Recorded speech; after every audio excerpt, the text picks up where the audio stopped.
In this video, we want to find the volume under the paraboloid above the xy plane and inside this cylinder.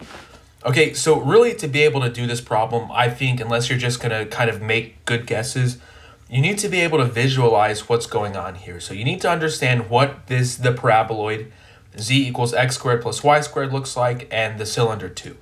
And I'm gonna start by sketching a side view of this paraboloid in the xz plane. So if we're sketching a side view of this just in the xz plane, it's just going to look like a parabola, and the whole paraboloid would just be spinning this in the z-axis. So I'm going on the assumption that at this point you're comfortable with what a paraboloid looks like. Now the kind of tricky thing is this cylinder here. We know it doesn't depend on z, so we know it's going to have roughly a cylinder shape.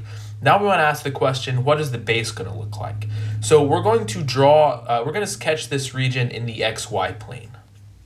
Okay, so this is the x-axis, this is the y-axis, and observe that by completing the square, we can write this as x minus 1 squared plus y squared is equal to 1. So in other words, this is a circle of radius 1 centered at x is equal to 1 and y is equal to 0. Let me try to make this picture look a little more like a circle. I mean, it's not going to look exactly like a circle, but I want it to look less like a lemon and more like a circle. So let me go ahead and try that now. Okay, that's a little bit better. Okay, so this is the circle that we're going to be integrating over because the x and y values are in this circle. So we're integrating over the region D, which is this circle. We're integrating the function x squared plus y squared. Now, this is a perfect polar coordinates problem. X squared plus y squared is r squared, so that's a good polar coordinate function. And we're integrating over a circle, so this is excellent for polar coordinates. Now we just need to figure out what the theta and the r values are. So what are the limits on the theta integral and the r integral? Well, the first thing is we should try to write this boundary, this circle, in polar coordinates. If we just convert x squared plus y squared equals 2x to polar coordinates, this becomes r squared is equal to 2r cosine theta. And then if we divide both sides by r, we get r is equal to 2 cosine theta. Now, when theta is equal to 0, r is equal to 2 because cosine of theta is equal to 0.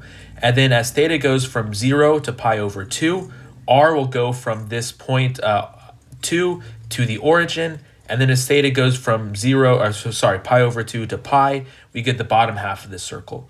So as theta goes from 0 to pi over 2, we get the top half of this circle, and then as theta goes from pi over 2 to pi, we get the bottom half.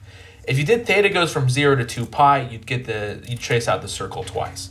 So in the integral, the limits on theta goes from 0 to pi. What about r? For every fixed value of theta, r goes from the origin to the edge of the circle, like I'm drawing right now. But in polar coordinates, the edge of the circle is 2 cosine theta. So then the limits in the r integral are going to be r is equal to 0 to 2 cosine theta.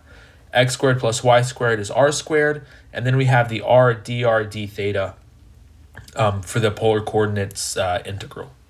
Okay, now this is an integral that you can do. Yeah, it's going to be kind of tedious because you're going to have to find the antiderivative of cosine to the power of 4, but this is now a Calc 1 or a Calc 2 problem that you can do.